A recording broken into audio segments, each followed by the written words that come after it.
Hello lovely people, I'm K3N and welcome to my channel. In this video I'm going to show you how to make a little Biscornu pin cushion, and in a later video I'll show you how to make the saucer. I thought about doing it as part of this video, but when I come to show about making the cloth twine into vessels and bowls and baskets and things, I want to go a little bit further than just making a little saucer. So I'll try and get it up as quickly as possible after I post this, so he won't have to be saucerless if you make one for too long. Hope that's okay.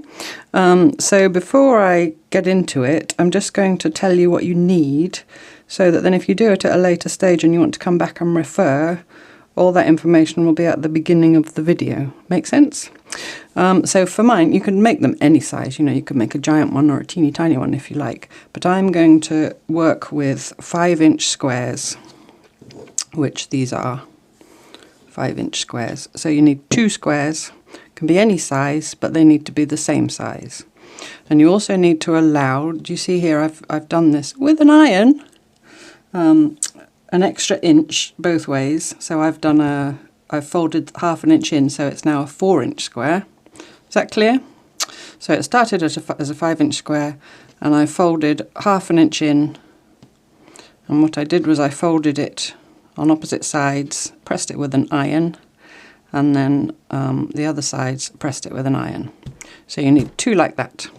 So when you've got those, what I then do, and I've done it already on this one, is just a row of stitching round through that fold, just to hold it in place. Now this stitching will be visible, so I've done it there in a red, and I'm going to do the same to this one, in front of your very eyes. It doesn't take me too long. I'm going to come through from the back. And while I do that, I'm going to talk about the other things you'll need for your pin cushion. Obviously you need a needle and thread. I'm just using some embroidery floss, 2 strands, which is my go-to. So I'm just going to do a fairly neat and regular line of running stitches around the edge. And then the other thing you'll need is 2 buttons. Now, if you can see them there, I'll go on stitching while I talk. I've got one slightly larger than the other. It's just what I found in my button box. Doesn't really need to be one larger than the other. But they don't want to be too ginormous, or they'll take up half your pin cushion and leave less room for pins. And they don't want to be too tiny either. And the other important thing is they should be the buttons with the holes in. Mine both happen to have 4 holes. That doesn't really matter. You could have 2 holes. But they can't be those shanky ones. You know, the ones with the shank that you stitch through at the back. Clear? Hope so. So just to recap, you need 2 squares, which you'll fold down a ½ an inch all round, and then you need 2 buttons, and then you just need a needle and some thread. And sorry, very important, you also need some stuffing. I knew there was something else. Thought if I kept talking it would come to me, and it did. You need something to go inside your pin cushion. Now this could be any number of things. It could just be some generic stuffing, you know, stuffing like you buy to make teddy bears and soft toys and things. It could be some, if you've got leftover tiny teeny scraps of wadding or batting, I believe they call it across the pond. You could snip those up into little, or tear those up into little tiny pieces and use that. Or some people put sharp sand. I've never done that, and I don't know if it's a special kind of sand, but apparently it keeps your pins nice and sharp. And then the other thing you can use is crushed walnut shells. Now, we have walnut trees, and my other half loves walnuts, and it's the season here, and he's been eating them by the bucket load. And so I was saving all the shells, thinking in my naivety that I could crush them and put them in my pin cushion.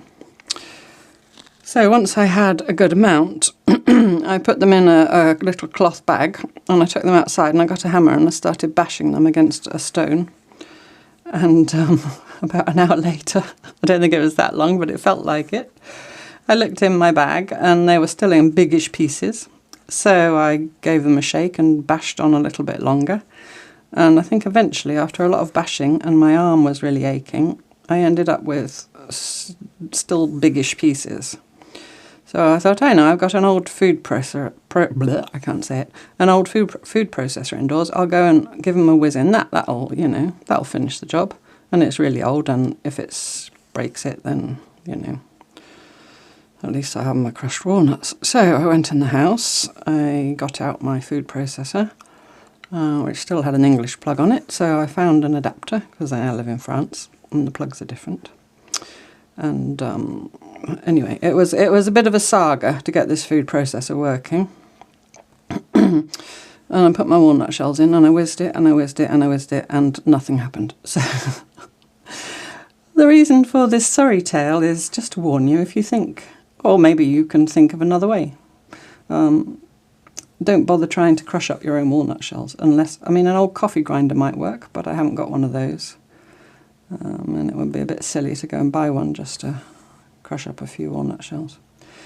So I googled, and the internet didn't know either. So unless someone's got a secret, an easy way to crush up walnut shells, I gave up on that idea. And all that story has got me to the end of my line of stitching. And if you were thinking it was boring, then I do hope you just fast forwarded me. Okay, so I'm just going to finish off there. A couple of little back stitches and snip it off. Now the next thing to do, so anyway, sorry, just to finish about the stuffing. So I've got this stuffing which came from, it's a bit niche. This was a saddle pad of my horse's, and it was too big for him because he's basically a little pony. And it was full horse size. So I adapted, I cut some off, and then what's in it was this stuff. So that's what I'm going to use. So, you know, just stuffy stuff. Anyway, back to these. So before you start attaching them together, you need to make some little marks. So the first thing you need to do, and I do this on the wrong side with my pencil, is you need to mark the halfway point of each side. And so the easiest way to do that is to just simply fold it in half and make a little crease. And then make a mark where the crease is, which you maybe can't see, but I can. But you'll be able to see when you do your own. And then the same going in the other direction. If you want to get a ruler and measure, and you know, you can do that as well. And I'm doing it on the inside, obviously, so it doesn't show when I'm finished. And then the second mark you need to make is you need to make a little tiny cross in the middle, which will mark where your button goes at the end. So I'm going to do the same. I'm going to fold it in half that way. In half, Catherine, get it in half, there we go. And I'm going to make a little crease just in the middle somewhere. And then I'm going to fold it in half the other way. And do the same thing. And then I don't trust that crease to stay, so I'm going to go over it with a pencil just in the middle. That'll be covered by the button, so that's fine. Okay. And now we can attach them together. Now I'm going to use my same embroidery thread. I'm going to, my 2 strands. I'm going to put a knot. And I'm going to whip stitch. If you have a look at this one, you'll see it's just whip stitched all the way around, which is why I turned the edges in. I guess you could do it right sides together and turn it out, but I've never done it that way. So this is where the magic happens. Basically, you want to match the corner of one of them, you can see this, to the centre, which is why you made the marks, of the other one, like so. See that? So corner to centre, and then put a pin in it. Why not? Why not? They're there. Seems, you know, appropriate to pin a pin cushion. And I'm going to go in there somewhere with my knot. And I'm going to whip stitch, tuck my tail in, go in, go in. There's a good lad.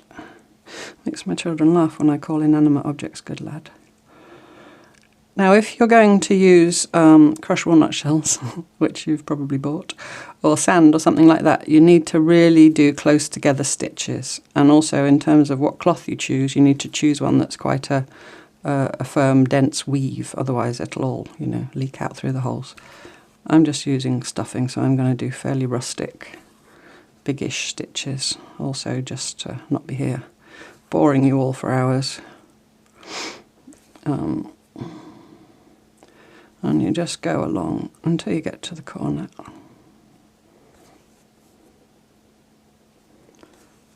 La la la, you sing to yourself.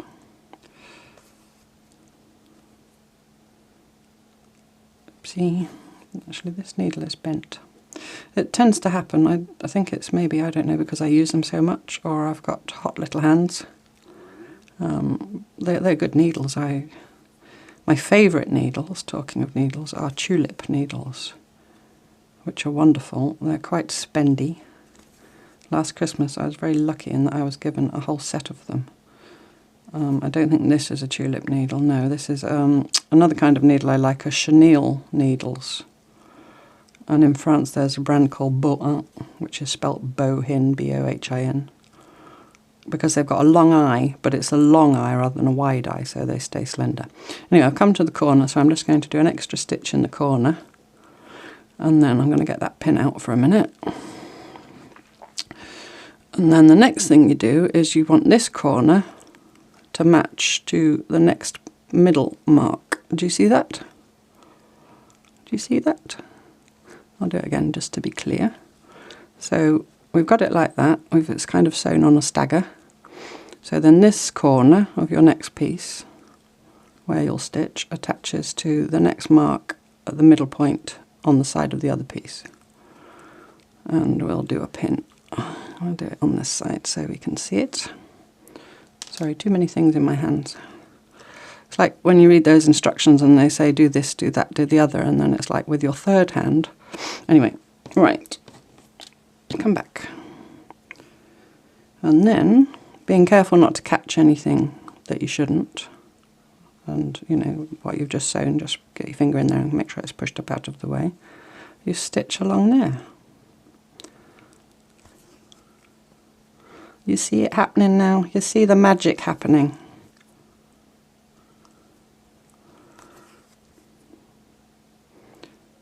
It's such a simple little thing. Like I said, these Biscornu are traditionally done with cross stitch. Actually, I didn't say it in this video, I've said it in my introduction to slow stitch video. They're traditionally made out of counted cross stitch. And when I came across them one day a few years ago, I thought, ooh, I love that shape. How do you make that? So I had a look, and then I experimented making them with bits of cloth, and now everybody in the world who I know in person who sews has got a Biscornu Pin Cushion. There we go, we're nearly there. So then when you come to that corner, the end of that line, we'll do an extra stitch again. And then you get the middle of this one and you match it to the corner of that one. And if you've measured accurately and, you know, drawn your line, I'll get the pin away, he's not helping us now. In fact, I usually don't bother with a pin, I just thought it might help me since I'm talking to you at the same time. But it's such a little length, if it was maybe a bigger pin cushion I might. And you stitch to there. And you just keep doing that all the way around, except for you do not stitch the last section, because that's where you put your stuffing in. So I'll just stitch along there quickly. I think I've got enough thread just to finish that side. So I hope that's clear, and I think maybe that is clear, so I think maybe I will stop the camera for a minute and finish that, and then I shall come back and stuff him and finish him up and show you how I put the buttons on. Okay, so I've sewn up all my sides except for the last one. See, I've left a little opening. And I'm going to get some of my horse blanket stuffing and stuff him. I find it, so you get more even result if you tear off little bits at a time, if you've never done stuffing before, made soft toys and things like that, rather than trying to wedge a great big lump in at once. And you want to stuff him quite fat, quite firmly. so it holds your pins. You see I've left that attached. Be careful not to push that inside. I've left it attached because it's it makes it more secure if you don't finish off and start again, if you know what I mean. Now I've got some in there, I'm going to kind of, I got a cocktail stick, but actually I don't think I need it. Finger tool will suffice. I'm going to fluff that up a bit. Itchy nose, sorry. They say if you have an itchy nose it means someone's talking about you. Well, someone said that to me once. Oops. And there we go. Make sure it's in all the corners. And obviously you need room to stitch the last seam closed, so I'm going to actually, excuse me a minute, I'm going to have to actually try and get some more out of here. There we go. I'm in. Sorry for the ripping. I'm ripping this up. See, this is why I never throw anything away. This was washed, by the way. It's not all horse sweaty. Hopefully that's enough. In case you were worried, I don't know why you'd be worried. You won't be exposed to it. Stuff in. See, it takes way more than you think. I always find. I think that'll do. That'll do, pig. Yeah, see all my corners. Oh, that one could do with a bit more in that little corner. You see, you want all the little corners to be well filled so that they're all pointy and nice. And then I'm going to leave the opening a little bit free of stuffing. And then when I've sewn him up, I'm going to, you know, squidge him a bit, squiddle him about a bit. I don't want stuffing in the seam. So I'm just going to whip along this last little place. I just love things like this. It's such a simple thing. It's just 2 squares. And I hadn't heard of them until I saw them one day. I think on Pinterest or, you know, somewhere like that. And I was intrigued, so I investigated further. And I got quite excited about it. Is it just me, or do you get excited about, you know, simple little ideas and things like that? Some people would sound quite sad, but I'm happy, so how can I be sad? Right, we're hoping we've got enough thread to get, yeah, I must have. I must have. We're sewing.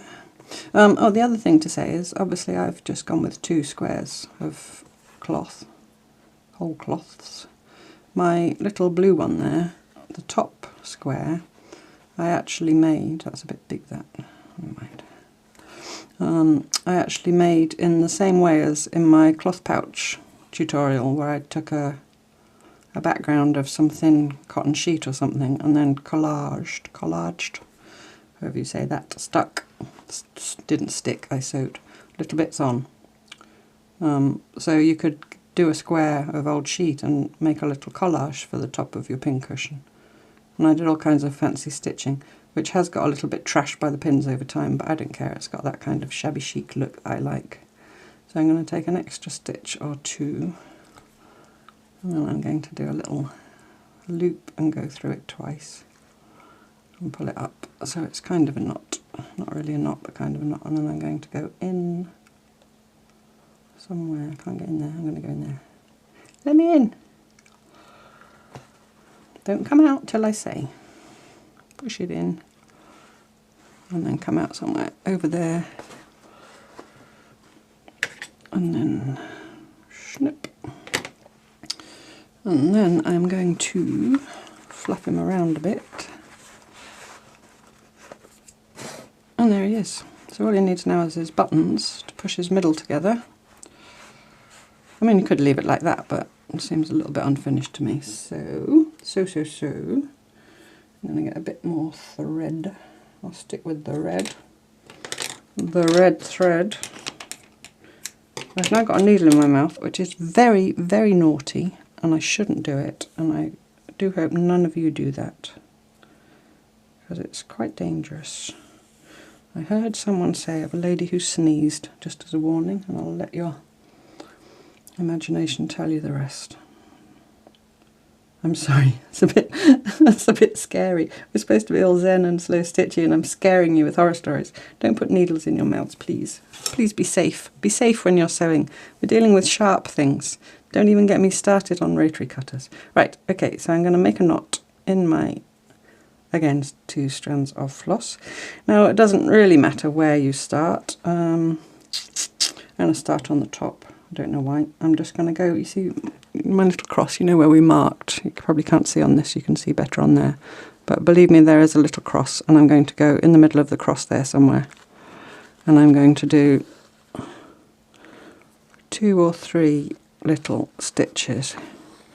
We're going to put a bit of tension on this, so I need to be secure-ish. I'm going to cut that tail off, otherwise he's going to poke out from under the button, and we don't want that. And then I think I'm going to do the big button. Do I want the big button on the top? Yeah, I think so. And I'm going to go through one of the eyes in the button, and then I'm going to fiddle about till he is roughly central. And then I'm going to go through the opposite eye. And this is the fun part, and actually I should have got a longer needle, but... And then I'm going to poke about until I come out, do you see that? On the other cross. And pull it up. Now basically what you're going to do now is sew on both buttons at once, pulling them in. Do you see how I've pulled that right in? Maybe see from the side a bit better. Like you would if you were doing upholstery on a chair and you wanted to, you know. So I'm going to turn that upside down. And then this button I'm going to come up through an eye. And now it gets fun. I'm going to go in again, and I'm going to come up, and I'm going to poke about. I could not think of an easier way of doing this. I think it's just what it is. No? And I'm coming up through the opposite of the little holes. And once you get a couple of stitches in, it holds and you don't have to keep pulling. Don't pull so hard you break your thread, but you just want them to sort of almost meet. Do you see? So now I'm going to go back through the opposite hole. Big fat fingers out the way, Catherine, they can't see. No, I don't want to be in that hole. See, I've come out through the same hole as before. I want to go in that other hole. There we go. No. There. Go in there. There we go.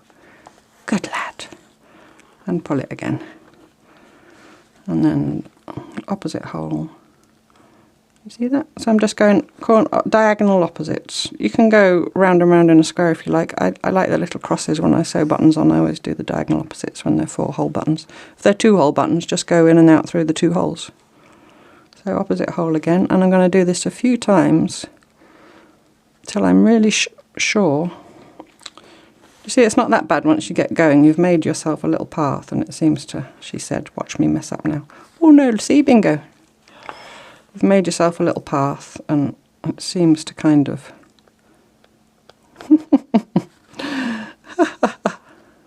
Famous last words, there we are. So I've done 2 or 3 times on that diagonal.